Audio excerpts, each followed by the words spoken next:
sir. Welcome, welcome, welcome, welcome. We have made it to episode 3. Welcome, welcome. So, I titled this particular episode Difficult Decisions, Lessons Learned. I'm going to take my time with this. Now, I'm going to tell you some stories, and I was going to do some interviews and whatnot, but I decided that I really wanted to just focus on the dogs that I'm trying to rehome. So you could get to know them. You can see their temperament and all of that good stuff. And there's a reason for that. I've had 2 different people tell me or say to me, you know, Jay, the only reason why you still have all of these dogs is because you want to have all of these dogs. It's financially killing you, but you refuse to let them go. I thought about that. For a minute. Now, if you remember, in the first episode, I started talking about, or I began to talk about, like, how do you break the connection? And I asked this of a lot of breeders. I'm still waiting on a response, you know. But I did cover that in episode 1. And I thought about that. And here's the truth of the matter. There's 2 different truths of it, actually, right? So it's not like that I have not tried to get these animals, these dogs, these babies to the right people. But let me cover something real quick. Now, y'all may disagree with me, but I'm only speaking based off of my experience. But puppies are a lot easier to place than older dogs. You know, because there's a thought process with that. It's like, yo, if I got the dog and the dog's a baby and then, you know, I can grow with the dog or whatever. Now, when you start dealing with the older dog, you know, you don't know what temperament you're getting. You don't know what the dog's been through, the rehab process and, you know, all of that. Now, let me just segue into last week's episode. I had Mickey Cohen. And if you haven't checked that episode out, please go look at that. But here's the reason why. Like I said, my purpose here is to teach and learn. And I learned a lot in the last episode because I had a preconceived notion of how shelters work. You know, I thought I looked at shelters as being a safe haven. And I'm not saying that they're not a safe haven. But at the same token, when you realize how many dogs are placed in these shelters and limited resources and how you have to make room, like, I would just say I learned a lot. I had like my particular thought process. But let's get back to me possibly not wanting these dogs to go to good homes. Or not necessarily, I don't want to say not going to good homes because I really want them to go to good homes. I think it's an ego thing in the sense that it's like, will your home be better than what I can provide for them?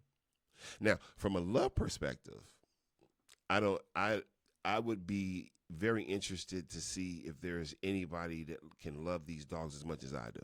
I'm up for that.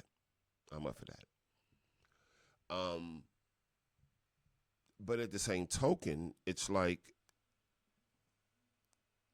there's only so much I personally can do.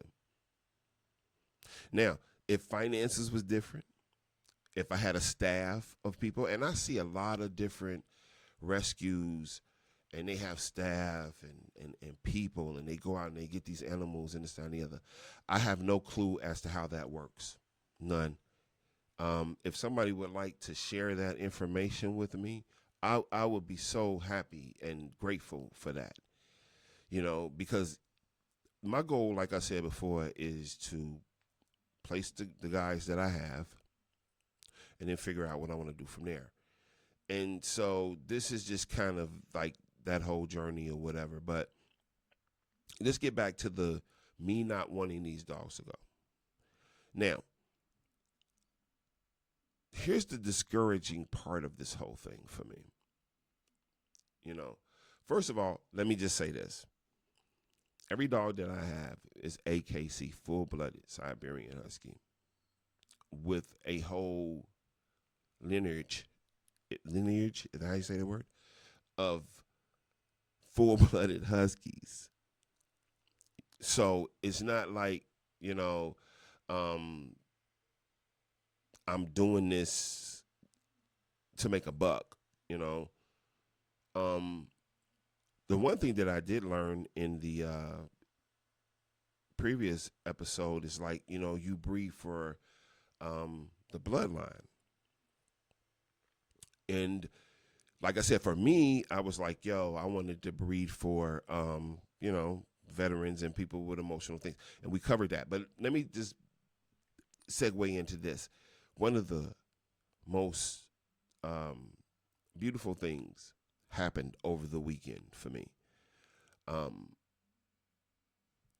course, I post all of my stuff on TikTok. And there was a woman who, I guess, through, you know, how if you got that person's number or, you know, y'all friends or they friends of somebody or whatever, you end up connecting with people. And so anyway, she ended up friending me on TikTok. And she posted a video of a dog, and it was funny to me because it was something like that I would do. But she had hooked the dog up, two of her dogs, if I'm not mistaken, and she was trying to get them to pull her on a sleigh when it snowed here in Atlanta. The craziest thing about that is I'm looking at this dog like I know who this dog is. Like I come to find out it was a dog that she had bought for me. And so we connected, and she wrote like this post on my YouTube page under episode 2, I think it is. And she was just talking about how like that dog was a saving grace for her, and and I'm like, okay, that's I wasn't expecting that, but that's the reason why, like I said, I got into this in the first place. But anyway, let's get to the whole me not wanting these dogs to leave. I have encountered so many different roadblocks. And what I've done in my own psyche is say to myself, well, maybe these roadblocks are placed there because this is what I'm supposed to do. I'm supposed to take care of all of these dogs. And not only all of these dogs, but other dogs that's in need. Because I'm going to tell y'all something. When I see, especially Huskies, I'm prone to Huskies. We've talked about this, and you understand that. But anytime I see, like, a Husky getting ready to get put down or this out, you know what I'm saying? I just really honestly want to grab that dog. I can't take care of every dog. We covered that, right? But that's just what my heart is. So, anyway, I put them out there, social media, pictures, and the whole nine. Now, here's the irritating thing about this for me. I've had, in this last group, the 5 that I'm talking about and the 5 that I plan on featuring today, yeah, we're gonna get into that and cover that right now. But I put an ad out on every Husky group social media Facebook had. Only Facebook. Now, if there's some other ones that I should be looking at, cool, let me know. But I'm only talking Facebook. And I'm not going to mention them by name, but it's a lot of them. And I pretty much belong to every last one of them. And I've been posting and posting and posting and posting. And I got a lot of traction. 40 to 50 people were inquiring about these 5 dogs that I have. And so I'm like, okay, cool. And a lot of them were great candidates, great candidates, because for me, at this particular point, and I've been through, kind of like the weeding out process or whatever. So, like, prime candidates for me is someone with a lot of land, a lot of time, and have Husky experience or have Huskies. That's the ideal situation. That would be the ideal situation in the sense that it's like you can take this dog and take care of them beyond what I've been doing. Because you would have one or two or whatever. I have 9. So, kind of stretched thin. But, hey, we make do. But anyway, I'm just talking about like the discouraging aspect of all of these people who call or text and say, hey, I'm interested in this dog. And they take you through all this rigmarole of, hey, can you send me pictures? And okay, you sent the pictures. And what is the temperament of the dog? Are they good with kids? And you answer all of these questions. And I'm not talking about just one person. You do this over and over and over. Now, once again, I don't know if you call episode 1 or whatever, but my anxiety, it's not going to work well. Especially, I'm a pretty simple person. You say you want something, you have what I want. This is what it is. Let's make the deal and move, right? I'm not even above a little negotiation. I'm not above that. But what I'm saying though is like, hey, I come from a very simple principle. I'm a military guy. So it's like, do what you say you're going to do. And basically what I'm saying is everyone who inquired about these 5 dogs that I am featuring today came up missing. After the whole, what's the word I'm looking for? Like after the whole pomp and circumstance of it. Tell me about the dog.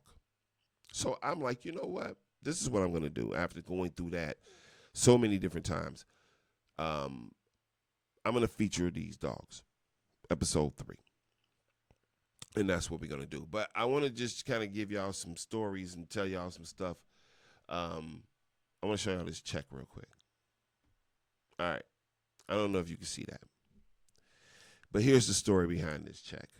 I didn't know how dirty, like I said, this game was. So I'm just giving you some proof on things that people do. If you're out there rehoming, selling, whatever, in any capacity, it doesn't make a difference what it is. The scammers is out there.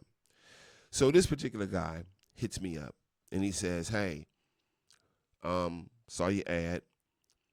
And we're going to get into the puppy aspect versus the older dog aspect because that's a whole nother conversation. But we're going to get into that in a minute. But anyway, he said, yeah, so are they AKC? They're puppies. I want to mail and blah, blah, blah, and this, that, and the other. So anyway, he says, hey, I'm going to send you this check. And the check is going to be for $24.50. You take out what it is that you are charging me and send the other portion to my shipper. Yeah. Deposit that check, this check right here. I don't know if you can see it, but $24.50, put that in your bank account and take your money and then send the other one to this address. Send the rest of it to this address. And so I'm like, okay, cool. And I'm thinking to myself, like, well, in this day and age, who does certified checks when it's like Zelle and Cash App and Wire and MoneyGram and all this other stuff? Like, who does cashier checks? So what I end up doing, I end up calling this particular bank and asked them. I gave them the routing number and all that stuff, and they was like, nah, baby, that's bogus. And so I'm glad that I did that. I'm only saying that to say this. It's not like I have not tried to find good homes for these 5 dogs. And it's not necessarily true that I would like to keep all of them. But I can't afford to. That's just the honest to God truth. I cannot afford to keep the rest of these dogs. And I don't want them to go to a shelter. So I'm going to get proactive. Again, it's just a lot of energy when you deal, for me, when you're dealing with people and you got to engage people. Now, the anxiety introvert aspect of that just makes that extremely difficult for me. But it's just something that I have to do. But I did question the whole, hey, maybe it's that you just don't want these dogs to go. But anyway, we'll move on. But this is the pack. You've probably seen the pack before.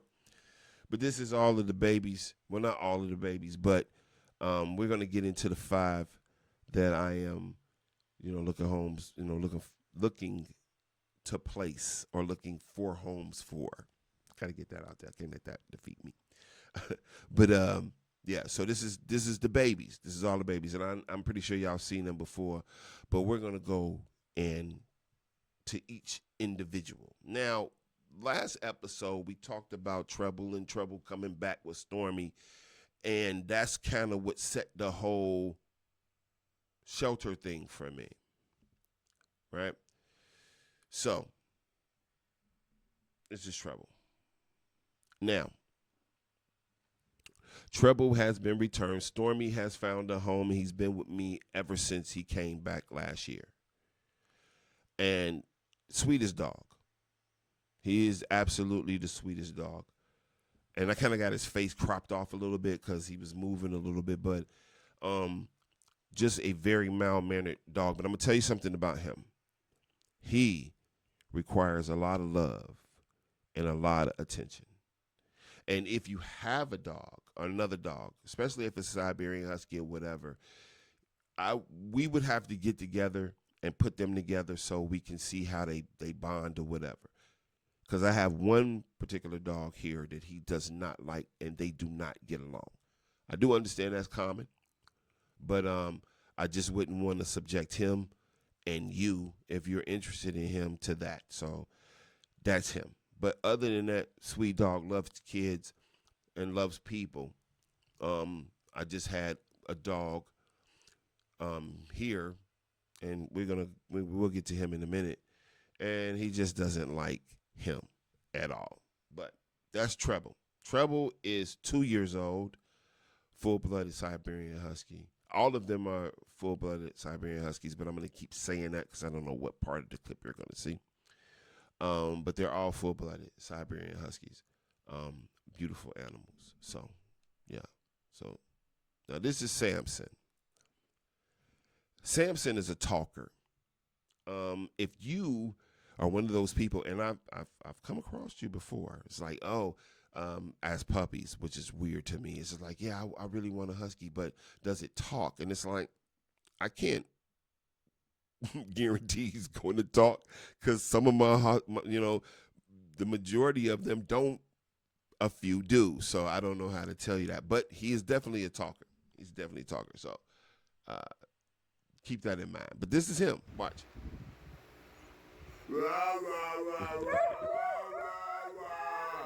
Yeah.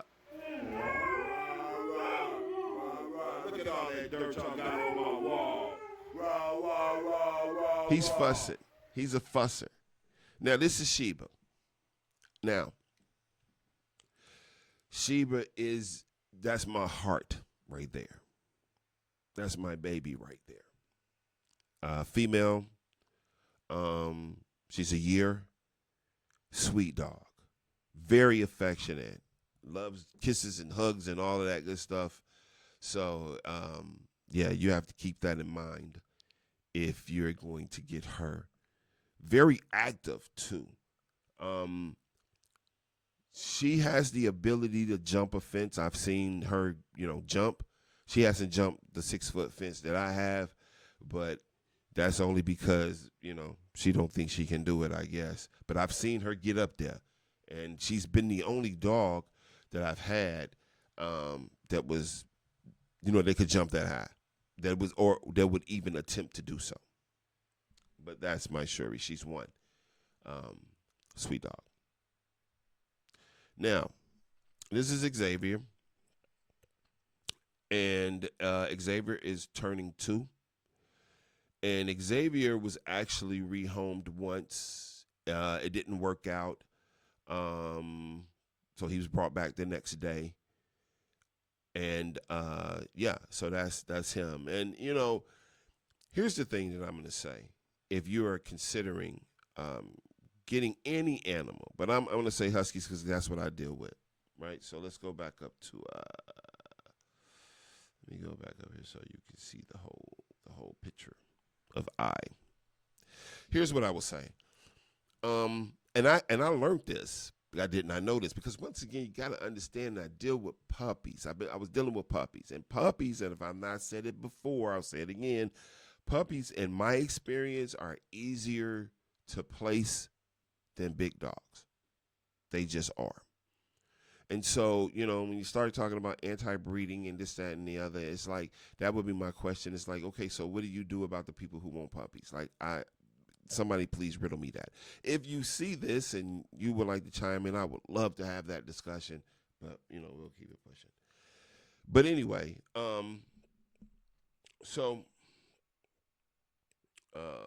let's see. Yeah, so this is what I will say. There is a 333 homing rule, and I may have this wrong, so please forgive me if you're looking at this and like, oh my God, he's an idiot, he got it all messed up. But like I said, I'm learning. Don't judge me. But it's like 3 days it takes for a dog to understand that the dog's in a different environment. 3 weeks before they start to warm up, and 3 months, if I'm not mistaken, before they are acclimated to their new surroundings. And this particular person brought their dog back under 10 hours or less than 24 hours later because they didn't understand. I'm not faulting them for that. I swear to you I'm not. But that was just something, like I said, you got to understand. I'm not coming from the perspective of rehoming an older dog. My thought process is only puppies. So this is new to me at this time. So I was pissed at the time, but I get it.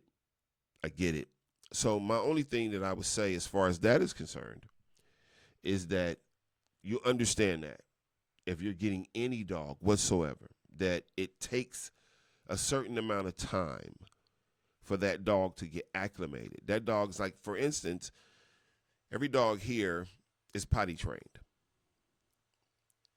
They're potty trained based off of this environment, and they're potty trained based off of, their routine. When you get that dog, you got to change their whole routine and get them to know where they're supposed to go or whatever, so you can't be frustrated like, oh, I thought you said this dog was potty trained. That dog is going to go wherever that dog feels comfortable until you tell them that's where they're supposed to be. Right? So that's just something to keep in mind as far as that is concerned. But now we're going to move on to my sugar bear. That's my sugar bear. Sugar bear's 2. And very sweet dog. Just a very sweet dog. And I can say that about every dog that I have, but, my girls are extremely affectionate. And, they love kisses and hugs and all that other good stuff. Great companions. They will pay very close attention. All my dogs will pay very close attention to you. Once you become the owner, because technically, or not technically, you are the pack leader. And that's something that you have to realize, especially dealing with Huskies. I guess with any breed, like only speaking for Huskies, you have to understand. Because they're looking to see who's the pack leader.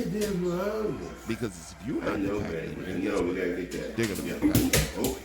And so when you're dealing with multiple, then you got to go through that. It's like, okay, I know you're the pack leader, but between me and this other dog, these other dogs, so you got to go through that whole dynamic and understand that as well. But anyway, make a long story short, this is my sugar bear.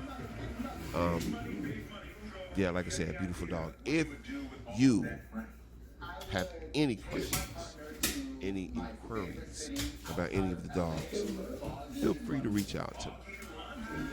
Send me a message through YouTube, send me a message through Spotify, or any of the social media links or whatever the case may be that you may see. And we can see if one of these dogs is a good fit. Which I'm hoping we can do. Like I said, I wish I could keep them all, but financially, I can't. Now, I'll say this before we get into we're almost done.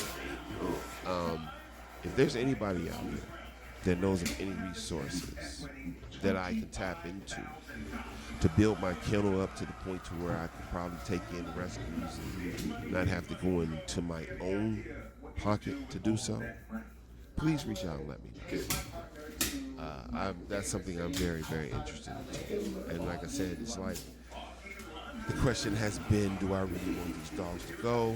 And from a financial perspective, yes. But only if they go to the right place. But anyway, before we go into the whole thing, yeah, so $ Husky Habitat Kennels is the cash app for these guys. All of my babies need cages and shots. They're behind on their shots. So, and I don't, like I said, I don't want to take them to a shelter. I want to make sure that they get the best care possible.